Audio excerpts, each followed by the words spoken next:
네, 하나님 우리 아버지와 주 예수 그리스도로부터 은혜와 평강이 여러분에게 함께하길 바랍니다. 네, 오늘 우리가 읽은 성경 말씀 중에 요 내용이 있죠. 이렇게 표현되는 내용이 있는데 사도 바울이 편지를 보내면서 각 교회들에게 하는 인사말 중에 하나입니다. 제가 매번 설교 때마다 이 글을 앞에 이렇게 인용하는 것은 저도 같은 마음을 가지고 우리 성도님들께 하나님의 말씀을 이 편지와 같이 전하는 마음으로 여러분에게 드리는 그런 마음을 가지고 인사를 전합니다. 여러분들도 서로 평화를 구하고 은혜 가운데 함께하는 이 시간이 되기를 바라겠습니다. 자, 우리 한민선언 주보 앞면에 있는 한민선언 함께 해보실까요? 자, 주보 앞면 보시고요. 시작하겠습니다. 한오버 한민교회는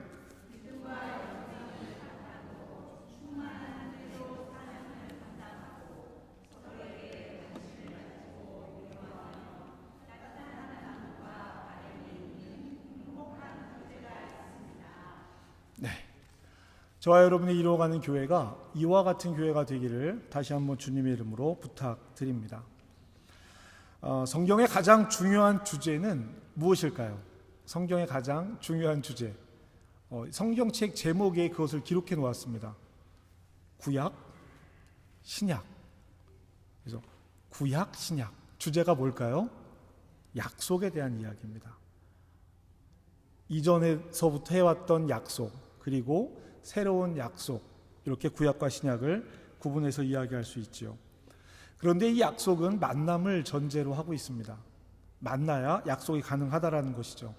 그래서 창세기 1장의 창조의 이야기가 기록되어져 있는 것은 제가 다른 종교와의 관계에서도 말씀을 한번 드렸지만 더 본질적으로는 하나님께서 창조하신 세상을 만나신다는 거예요. 아무것도 없으면 우리를 만날 수 없겠죠. 이 만남을 통해서, 이 창조를 통해서 우리는 하나님을 만납니다. 그리고 성경에 있는 모든 이야기들이 어떤 주제의 이야기들을 보면 만남을 통해서 시작되는 것을 볼 수 있습니다. 특별히 구약 성경은 부르심을 통해서 하나님을 만납니다. 하나님께서 아브라함을 부르시는 것으로 이스라엘과의 관계가 시작이 되죠. 그리고 이렇게 시작된 이스라엘과의 관계는 출애굽을 통해서 하나님이 주권을 가지고 있는 하나님의 나라를 만드시는 것으로 이어져 갑니다. 하나님의 약속을 믿는 사람들이 이 땅에서 나라를 이루며 살아가는 것, 그리고 이 출애굽도 모세를 부름으로 시작한다라는 것, 여러분 이 부분을 기억하셔야 할 것입니다. 성경은 이렇게 하나님께서 부르시는 것을 소명이라고 부릅니다. 그래서 구약에서 하나님이 일하는 사람들을 하나님께서 부르시는 방식을 보면 이 소명, 불러서 끌어낸다라는 것으로 시작하는 것을 볼 수 있습니다. 예수님의 이야기, 예수님과 만남이 시작되는 이야기를 기록한 신약 성경의 경우에는 구약의 부르심과 조금 다릅니다. 한 사람 한 사람을 이렇게 불러내는 것처럼 보이기도 해요. 그런데 근본적으로는 좀 내용이 다릅니다. 여러분, 예수님과 예수님의 제자들이 어떻게 만나셨는지 기억하시죠? 첫 만남이 무엇이었죠? 많은 사람들이 첫 만남 하면은 이 배에 금을 던지는 거 떠올리거든요. 내가 이제로부터 너희를 사람을 낚는 어부를 삼을 거니까 나를 따르라, 여기를 떠올리게 되는데요. 왜냐하면 공관복음 마태, 마가, 누가가 기록하고 있는 예수님과 제자들의 만남이 그렇기 때문입니다. 그런데 좀 더 오랜 시간을 기록하고 있는 요한복음을 보면, 앞쪽과 뒤쪽의 이야기를 더 기록하고 있는 요한복음을 보면 세례 요한과 예수님의 제자들이 먼저 만났습니다. 세례 요한을 만나러 내려간 길에 세례 요한이 하는 말을 듣는 거예요. 보라, 하나님의 어린 양이다. 예수님을 가르쳐서 이야기를 합니다. 그랬더니 세례 요한의 제자 중에 두 사람이 예수님에게 다가가요.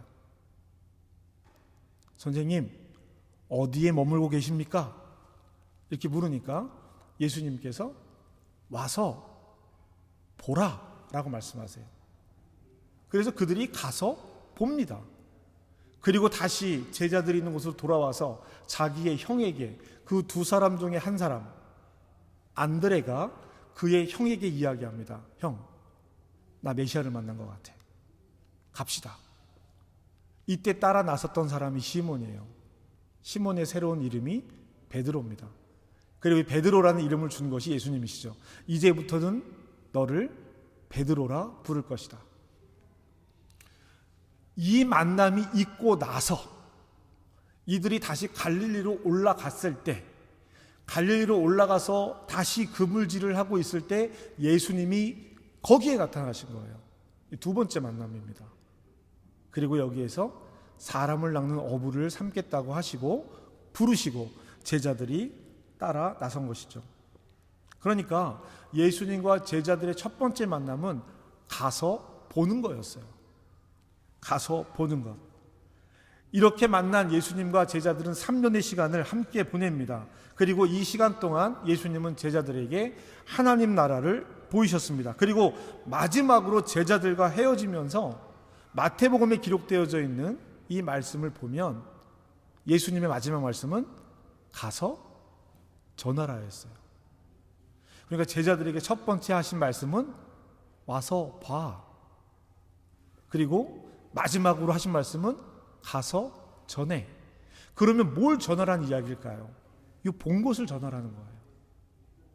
예수님과 함께 머물러 있는 동안 보고 듣고 하였던 것들을 다 가서 전하라는 것입니다.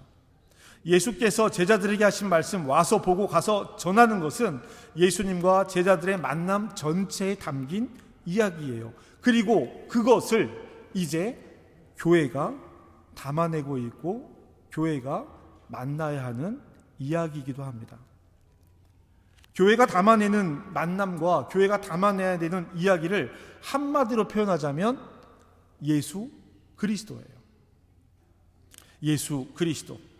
예수 그리스도는 예수님은 나의 그리스도이십니다 라는 말을 최종적으로 압축해 놓은 말이에요.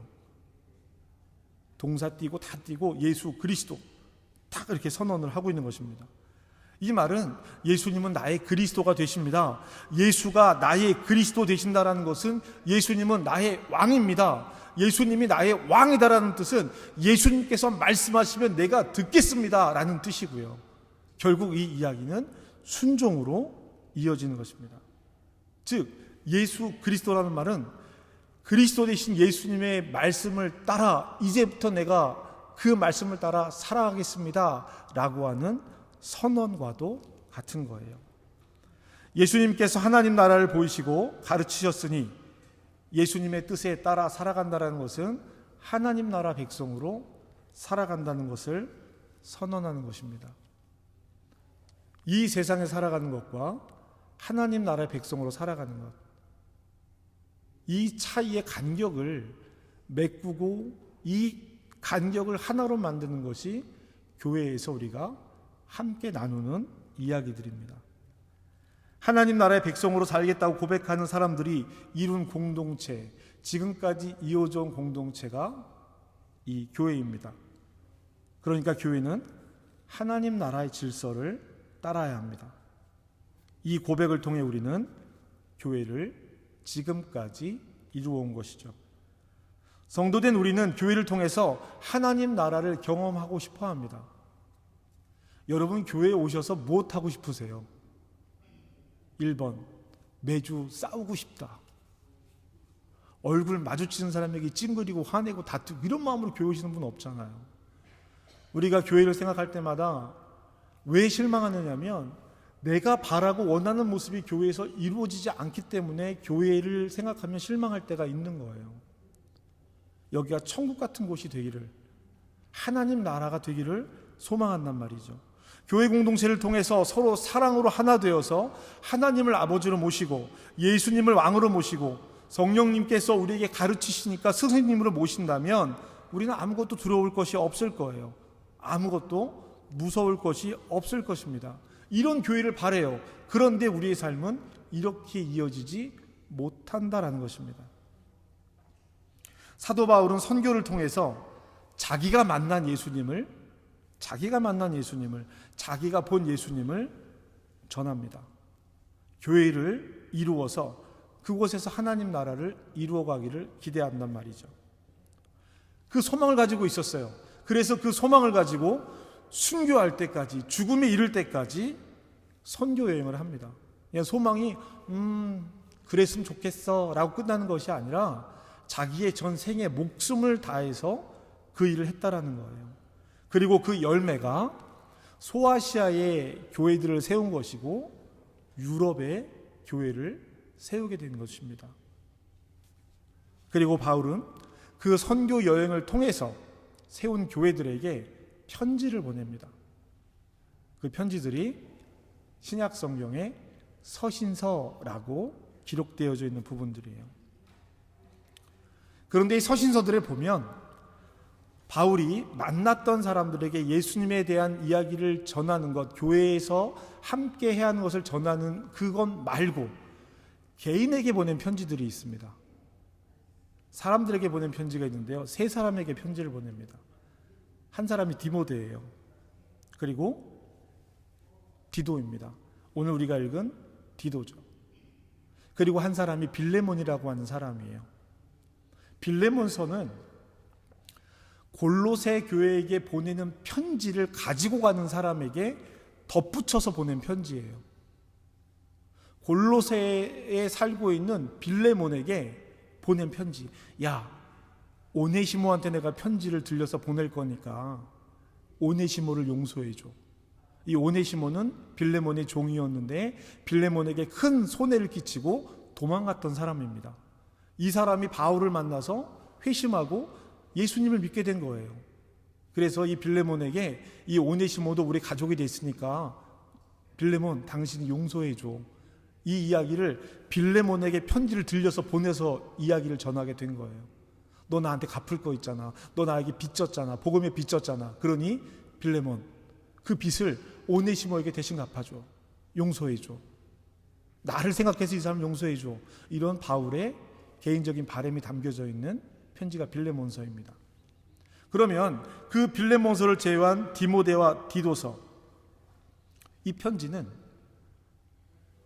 자기의 아들, 영적 아들이라고 얘기하는 디모데와 디도, 즉 자기의 일을 이어서 하는 사람들에게 보낸 편지입니다.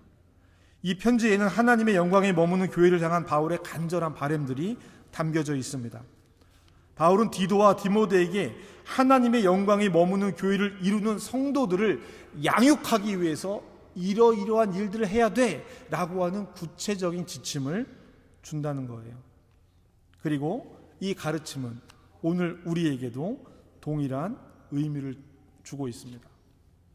우리도 이 가르침을 통해 교회가 교회다워지고 성도가 성도다워져야 하는 것이죠. 하나님의 영광에 머무는 교회가 되기 위해서 우선 해야 할 일이 무엇일까? 디도서를 통해서 우리가 함께 같이 알아봤으면 좋겠습니다. 바울은 디도서에서 크게 두 가지를 강조합니다. 한 가지는 지도자에 대해서 강조해요. 지도자를 세우는 일. 디모데에게 보낸 편지에서는 너가 이렇게 관리해야 돼 라고 하는 너에 대한 이야기도 나옵니다. 근데 디도서에는요, 지도자를 세우는 일, 즉 장로를 세우는 일과 올바른 가르침을 전하는 일에 대해서 이야기하고 있습니다. 오늘 제가 여러분들과 함께 읽은 말씀은 이 편지의 인사말에 해당하는 부분인데 4절까지거든요. 근데 제가 5절까지 읽었습니다. 왜냐하면 이 편지가 담고 있는 중요한 내용이 무엇인지를 보자라는 거예요. 1장에서는 교회에 대해서, 교회에서, 2장에서는 가정에서, 3장에서는 세상에서 성도가 어떻게 살아야 하는지에 대해서 이야기를 하고 있습니다.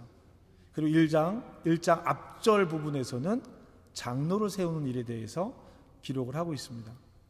왜 이런 내용들을 기록하고 있느냐? 이것이 5절 말씀에서 하고 있는 이야기입니다. 5절 말씀 같이 읽어보실까요? 시작.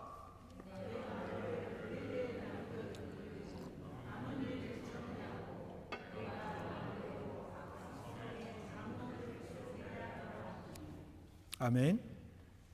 사도 바울이 디도를 그레데에 남겨놓은 두 가지 이유. 첫 번째는 남은 일을 정리하라는 겁니다. 함께 하던 일을 정리하는 것인지 어떤 것인지 명확하게 나와 있지는 않아요. 근데 내용상으로 보자면 바울과 디도가 함께 하던 일, 바울이 이 교회를 위해서 하던 일을 마무리하라는 뜻입니다. 마무리하라는 뜻이에요. 그리고 두 번째는 내가 명한 대로 각성의 장로들을 세우라 라는 것이죠. 남은 일을 정리하는 것과 각성의 장로를 세우는 일, 즉 올바른 가르침과 지도자를 세우는 일이 지금 디도에게 주어진 매우 중요한 일이라는 것입니다. 디도서 1장 5절 말씀은요, 이 디도서를 이끄는 핵심 구절이에요. 이 말씀에서 이것을 통해서 하나님의 영광이 나타나는 교회를 어떻게 세워갈 것인가에 대해서 이야기하고 있습니다. 바울은 편지를 보내면서 항상 인사말을 씁니다. 이 규칙 같은 거예요. 우리 독일어 시험 보면 편지 쓸 때 규칙적으로 쓰는 말들이 있잖아요. 그런 것처럼 규칙적으로 쓰는 말입니다. 그래서 사도 바울의 편지의 첫 마디는 항상 이런저런 이유로 하나님과 예수님의 사도된 바울은 골로새 교회에게 편지하노니, 뭐 이런 식으로 이런저런 이유로 사도된 바울은 간략하게 끝납니다. 근데 오늘 디도서를 보면은요, 디도서 1장 1절부터 2장 초반절까지 한번 같이 읽어보겠습니다. 읽겠습니다. 시작.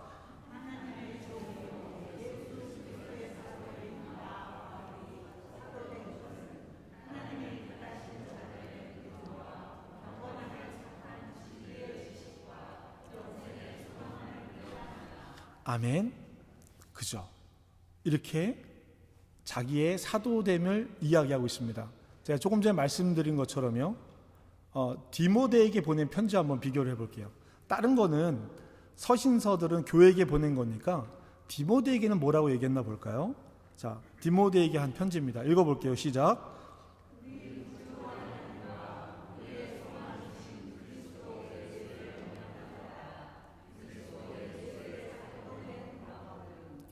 아멘. 다르죠.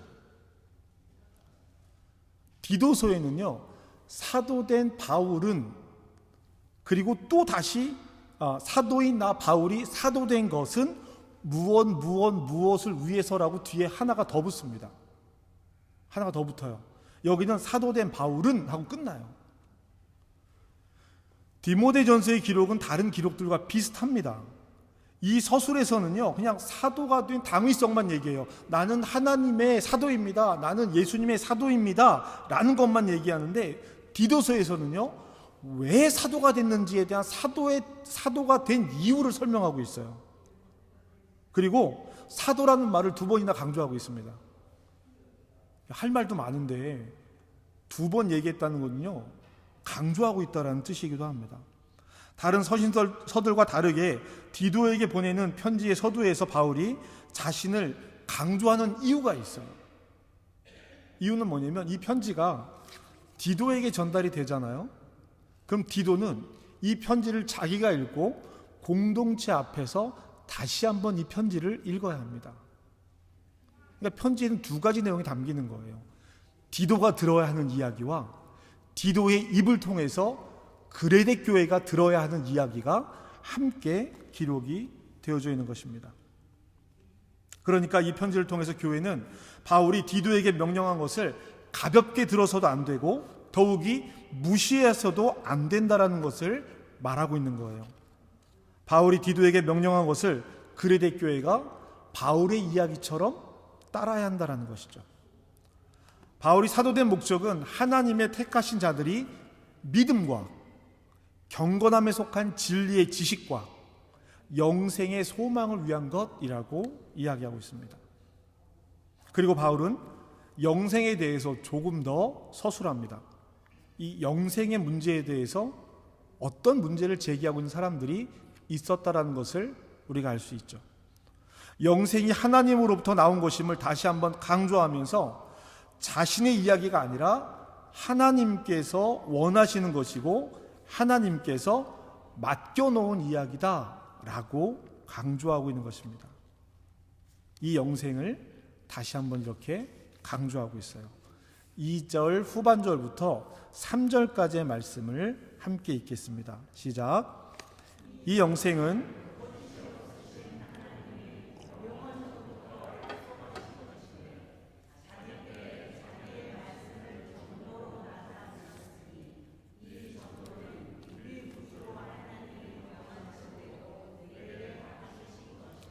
아멘.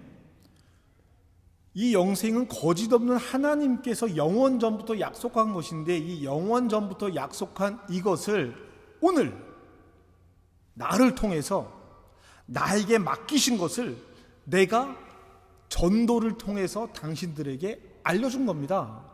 이 이야기예요. 바울은 자신의 사역 전도를 예수님께서 명령하시고 맡겨놓은 것이라고 분명히 말을 하고 있습니다. 여러분, 맡겨놓은 것이 되게 중요해요. 자기 생각과 자기 마음으로 이야기하고 있는 것이 아니라 하나님께서 맡겨놓으신 것을 사람들에게 전달하고 있는 것입니다. 성경이 말하고 있는 예언자는 다 이거예요. 다 이겁니다. 하나님이 맡겨놓은 말씀을 전하는 거예요. 이것이 미래의 이야기일지라도 내 생각과 내 마음이 아니라 하나님이 맡겨놓으신 이야기를 하고 있다는 것. 그리고 하나님께서 바울에게 맡기신 것을 바울이 누구에게 맡겨요? 디모데에게 맡깁니다. 지금 궁극적으로 하고 싶은 얘기는 여기에 있는 거예요. 4절 말씀인데요. 함께 읽겠습니다. 시작.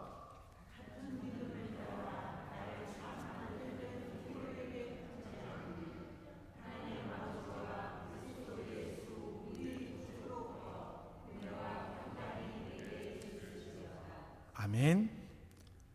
같은 믿음을 따라 하나님의 영생의 소망과 믿음과 경건의 진실의 지식과 이 모든 것, 이 같은 믿음, 하나님께서 나에게 맡겨서 너희들에게 전달한 이 같은 믿음을 내 아들 디도에게 편지한다.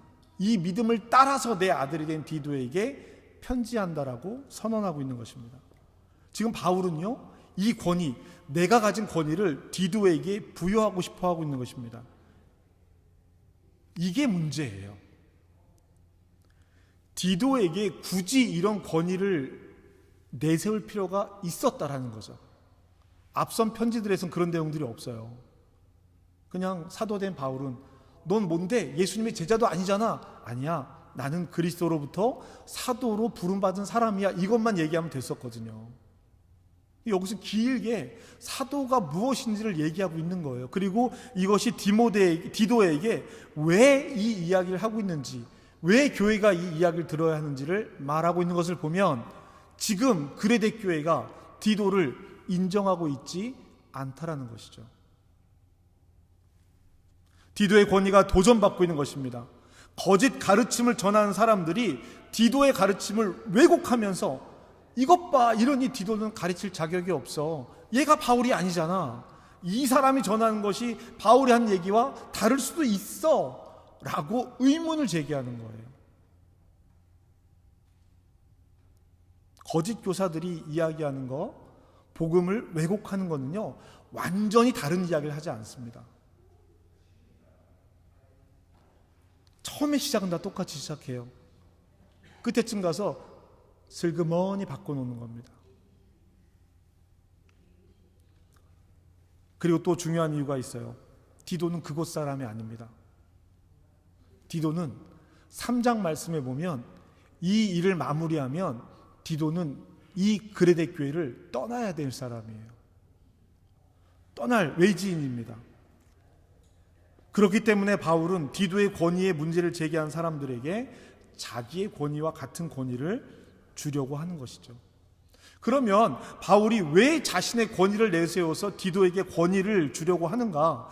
내 명예와, 야, 내가 전한 복음이고 나 때문에 세워진 교회인데 너희들이 이럴 수 있어? 이런 얘기가 아니라는 겁니다. 자신과 디도가 전한 복음을 지키려고 하는 것이지 자기의 명예와 자기의 권위를 지키려고 하는 것이 아니라는 것입니다. 바울이 디도와 함께 그레데 교회를 위해서 해야 하는 일은 하나님이 택한 백성을 믿음으로 인도하는 것과 거짓 교사들로부터 하나님의 백성들을 지키는 것입니다. 그리고 하나님이 택한 이 그레데 교회의 하나님의 사람들을 경건함에 속한 진리의 지식을 갖게 하기 위해서죠. 이를 통해서 하나님 나라에 참여해 영생을 누리는 소망을 갖게 되는 것입니다. 성도들이 진리의 지식을 알아가는 것은 매우 중요한 신앙의 활동입니다. 바울은요, 늘 이 믿음과 지식을 함께 이야기합니다. 이 둘은 서로 다른 것이 아니라 서로 연결되어져 있어야 한다는 것이죠. 믿음은 진리를 아는 지식이 있어야 하고, 진리는 믿음이 있어야 알 수 있는 것입니다. 지식을 무시한 믿음은 맹목이라고 불러요. 맹목적인 신앙은 우리를 하나님 나라로 인도할 수 없습니다. 믿음이 없이 생명에 이르는 참 진리를 만나지 못합니다. 우리가 성경학교가 진행되는 동안 우리는 디도서의 말씀을 함께 볼 건데요. 바울이 디도에게 교회를 부탁하는 이유, 오늘 말씀의 제목이 교회의 이유입니다.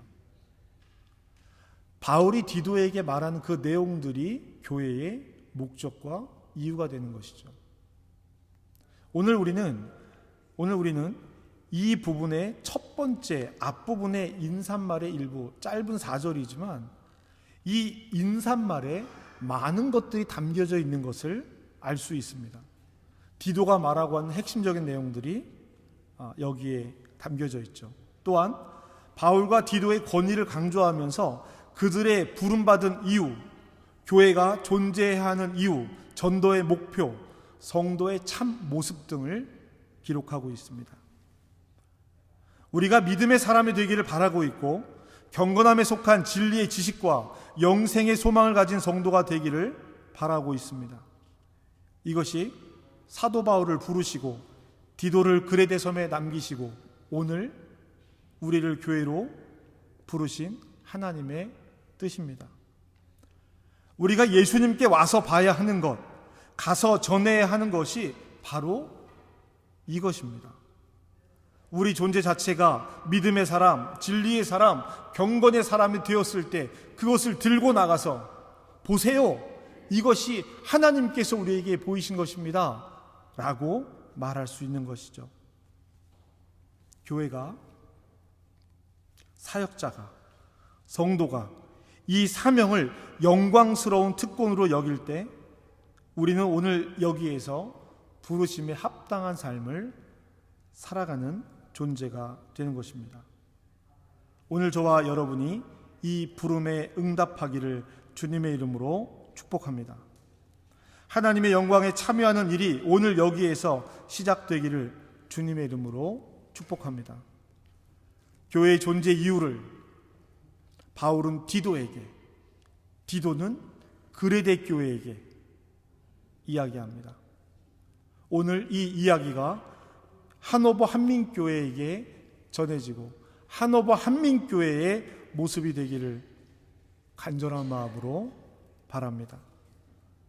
그러면서 서로에게 하나님의 은혜와 평강을 빌어주는 공동체가 되기를 주님의 이름으로 축복합니다. 비록 지금 우리가 그러한 완전한 모습에 이르지 않았을지라도 우리의 모습을 보면서 한탄하고 비판하는 것이 아니라 이러한 교회가 되기를 기대하고 소망하는 마음으로 시선을 바꾼다면 그 안에 하나님께서 역사하시고 일하실 줄 믿습니다. 그 도구가 저와 여러분 되시기를 주님의 이름으로 축복합니다. 네, 오늘 우리 교회 이유에 대해서 바울이 디도에게 보낸 편지의 내용을 가지고 함께 말씀을 나누었습니다. 문제 제기와 서론 부분이에요. 이 문제 제기가 오늘 우리에게도 어떤 의미가 되고 있는지 우리 이 시간 함께 기도하면서 하나님 앞에 결단하기를 바랍니다. 하나님, 교회로 모였지만 교회가 존재하는 이유, 교회의 목적을 우리가 무엇으로 바라보고 있는지요? 바울이 디도에게 말한 그리고 그레데 교회가 가지고 있는 문제들이 오늘 우리에게는 어떤 모습으로 드러나고 있는지 우리 이 시간 함께 기도하며 하나님의 은혜를 구했으면 좋겠습니다. 이 시간 우리 함께 결단의 기도 함께 하시겠습니다.